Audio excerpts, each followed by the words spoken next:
Imagina a cena. É 8 de abril de 1943, a quase 30 mil pés de altura, sobrevoando a França ocupada. Um piloto de caça alemão, um veterano, Oberleutnant Ralph Harry Fischenschuh, olha para baixo pela cabine do seu Focke-Wulf 190 e, bom, ele ri. As silhuetas subindo na direção dele são tão desajeitadas, tão gordas, que ele pega o rádio e solta o apelido: garrafas de leite voadoras. Essas garrafas eram os caças americanos P-470 Thunderbolt na sua primeira missão de combate na Europa. Hoje, a gente vai mergulhar fundo nas fontes que contam a história de como essas garrafas de leite voadoras foram de uma piada a um dos instrumentos de guerra mais temidos dos céus.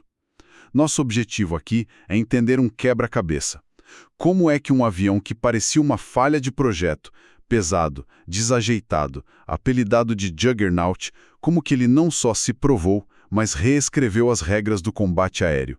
É uma história de como a lógica industrial pode, às vezes, derrotar o brilhantismo tático, bado de cair. E o exército dos Estados Unidos percebe que precisa, para ontem, de um interceptador de alta altitude para enfrentar a Luftwaffe. O que o projetista-chefe da Republic Aviation, Alexander Kartveli, apresentou para eles foi algo, assim, revolucionário. Foi algo chocante, na verdade. Ele mesmo admitiu para a própria equipe de engenheiros, ele disse: será um dinossauro, mas um dinossauro com boas proporções. Dinossauro. E ele não estava brincando. O protótipo pesava 65% a mais que o seu antecessor. Era enorme. E a razão para esse tamanho todo era um sistema de turbo-supercompressor gigantesco que precisava de dutos enormes que passavam pela fuselagem, sabe?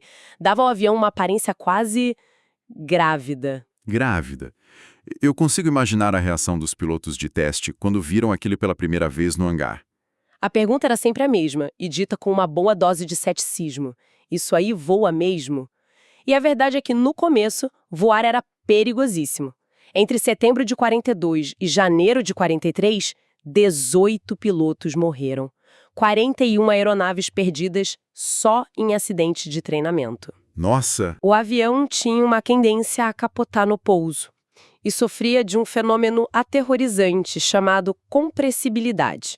Compressibilidade, para quem não é piloto como é, o que isso significa na prática? É tipo, o avião para de responder? Exatamente isso. Num mergulho em alta velocidade, o ar se comprime sobre as asas e as superfícies de controle. Os ailerons, o profundor, eles simplesmente travam. Travam. Sim, o manche fica duro como pedra. O piloto está preso num mergulho mortal, vendo o chão se aproximar, sem ter como sair dele. Era um problema gravíssimo nas primeiras versões. Que assustador. E, ainda assim, alguns pilotos dominaram essa fera. Apesar desses problemas todos, o que fazia esse avião ser especial? Tinha um segredo. O segredo estava no coração da máquina. O motor Pratt Whitney Double Wasp e, principalmente, aquele mesmo turbo-supercompressor que eu deixava tão grande. Esse sistema permitia que o motor mantivesse a potência máxima a 27 mil pés. Uma altitude onde os motores dos caças alemães, como o Messerschmitt 109, já estavam, perdendo o fôlego. Um futuro as, Robert Johnson, descreveu a sensação de pilotar o P-47 de uma forma perfeita. Ele disse: era como se amarrar a uma locomotiva. Você não o pilotava, você o apontava. Você o apontava. Que imagem forte. Ok, então ele tinha esse potencial em alta altitude. Mas quando finalmente chegou ao combate na Europa em 43, a recepção pela Luftwaffe não foi das melhores, né? Bem pouco. Os primeiros encontros pareceram confirmar todos os preconceitos alemães. O P-47 não conseguia fazer curvas tão fechadas quanto os Focke-Wulf 190, que eram muito ágeis, nem subir tão rápido quanto os Messerschmitt 109. E os pilotos da Luftwaffe eram veteranos, né? Eles aprenderam a explorar essas fraquezas na hora. Imagino que os relatórios alemães da época deviam ser bem desenhosos. Eram. Um famoso comandante alemão, Josef Pieps Priller, resumiu o sentimento geral de forma bem direta. Ele falou: o novo caça americano é carne de abate, sobe como uma vaca prenha. Vaca prenha. Pois é. As estatísticas iniciais eram sombrias. Nos primeiros meses, os americanos perderam 14 Thunderbolts e só confirmaram 3 abates alemães. O cenário era desolador. Mas tinha algo que os alemães não estavam vendo. Um detalhe crucial que passava batido. Exato, eles viam os P-47 caindo, mas não prestavam atenção em como eles estavam caindo. Os aviões abatidos, eles tinham sofrido danos inacreditáveis. Tem um relato de uma aeronave que voltou para a base com 21 buracos de canhão de 20 milímetros e mais de 100 de metralhora. Inacreditável! E por quê? Por causa daquele motor radial maciço na frente. Ele não tinha um sistema de refrigeração líquido, que era super vulnerável, como nos caças alemães e britânicos. O motor funcionava como um escudo, sabe? Ele simplesmente absorvia os golpes. E quando, por acaso, um P-47 conseguia mirar em alguma coisa, os resultados eram catastróficos. Essa resistência era uma coisa, mas eles ainda estavam perdendo os combates. Precisava de algo a mais, um evento que provasse o valor do avião de forma inquestionável. E esse momento chegou, certo? Chegou. E é uma das histórias mais inacreditáveis da guerra aérea. Envolve um piloto novato, o segundo tenente Robert S. Johnson, em 26 de junho de 1943. Ele se viu na pior situação que um piloto de caça pode imaginar. O que aconteceu com ele? Ele foi emboscado.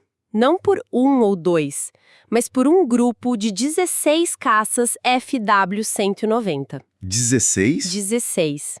Em segundos, o avião dele foi atingido por 21 projéteis de canhão de 20 milímetros. A capota da cabine foi estilhaçada, fluido hidráulico quente vazou por toda a parte, o painel de instrumentos pegou fogo. Meu Deus! E para piorar, a capota emperrou.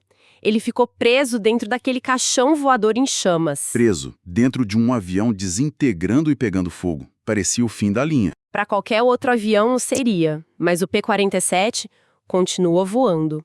Ferido, Johnson conseguiu nivelar a aeronave em frangalhos e apontar na direção da Inglaterra. Foi aí que um FW-190 solitário o encontrou e começou a atirar de novo, determinado a terminar o serviço. O piloto alemão descarregou toda a munição de canhão que tinha e depois as metralhadoras no Thunderbolt aleijado. E mesmo assim, ele continuou no ar? Continuou. E é aqui que a história fica surreal.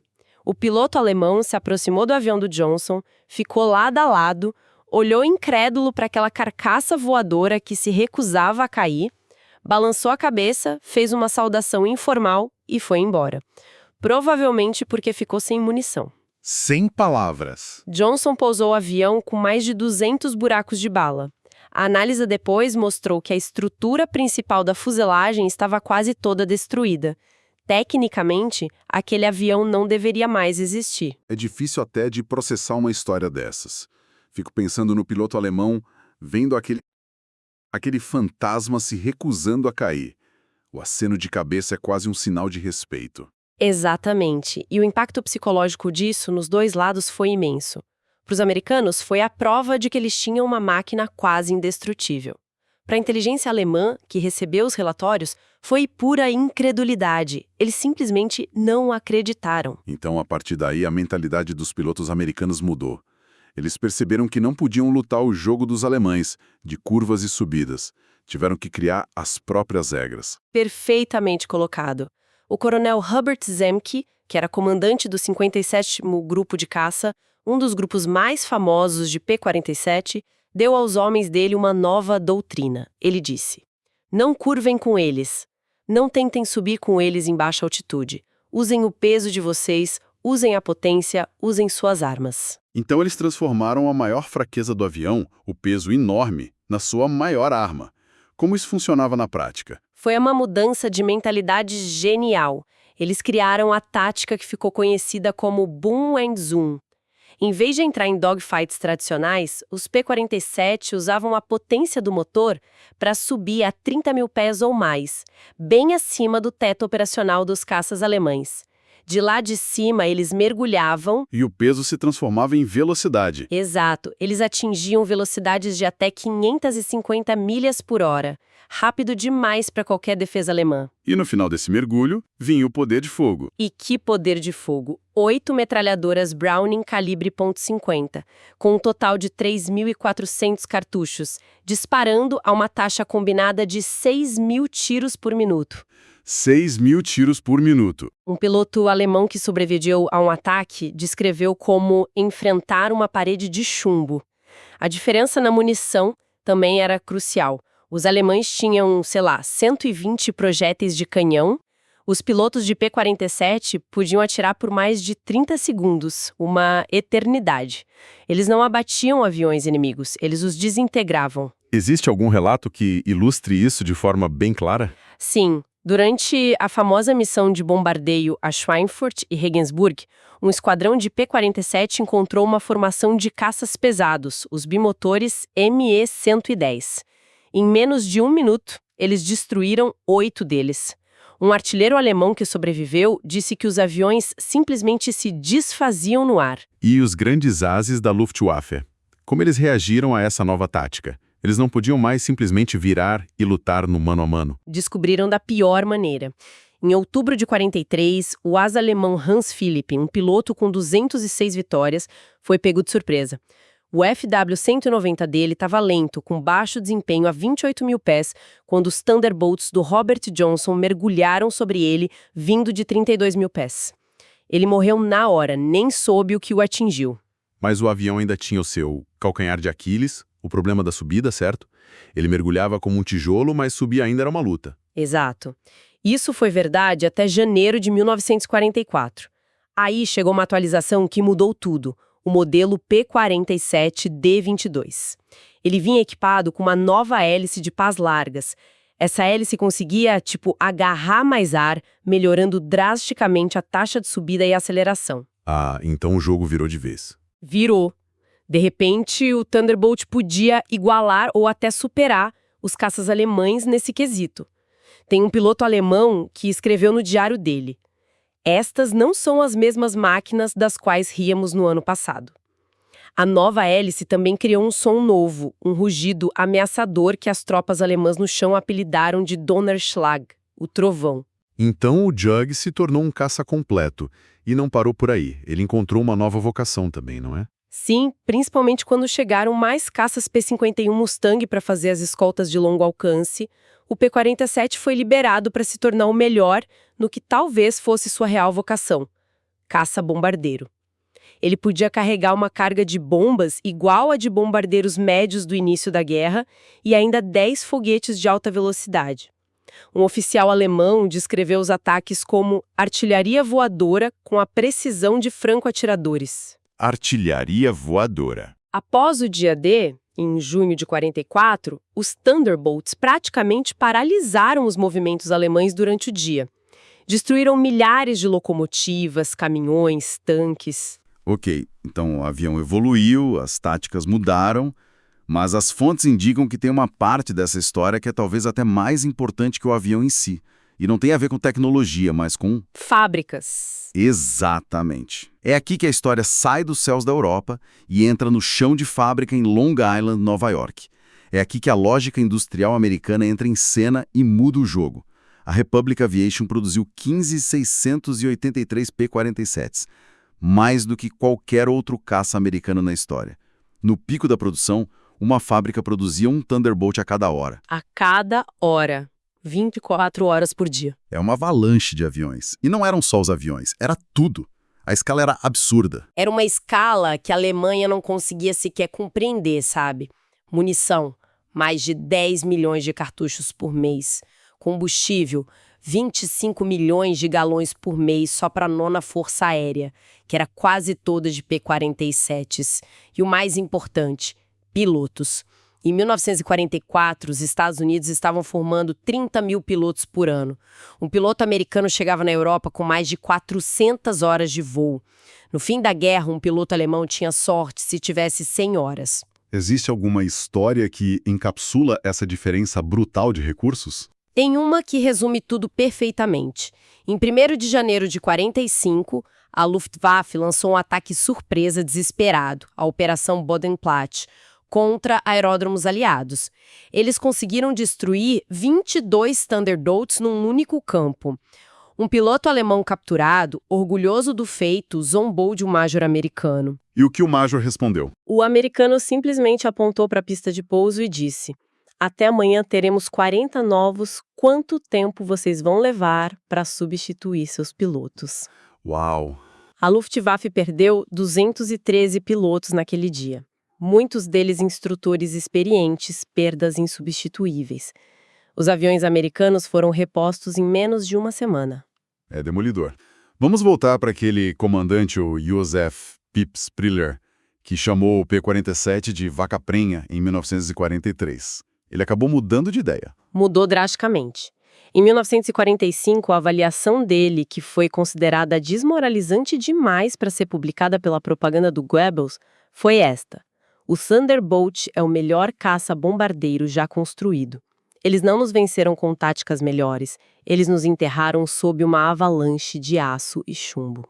Uma avalanche de aço e chumbo. Essa mudança de percepção se reflete nos documentos oficiais alemães também. Totalmente. Os arquivos da inteligência alemã contam a mesma história. A avaliação do P-47 passou de ameaça mínima, em abril de 43, para crítica em todas as altitudes, em junho de 44, e finalmente para insuperável engajamento direto, em março de 1945. É incrível.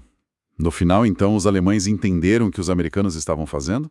O asa-alemão Adolf Galland, que era o chefe da aviação de caça da Luftwaffe, admitiu o erro de percepção depois da guerra. Ele disse: "Nós não entendemos. Os americanos não tentaram construir um caça europeu. Eles construíram um caça americano, projetado em torno da produção em massa, do poder de fogo e da capacidade de sobrevivência." Eles estavam certos. Então a história do Thunderbolt não é apenas sobre um avião.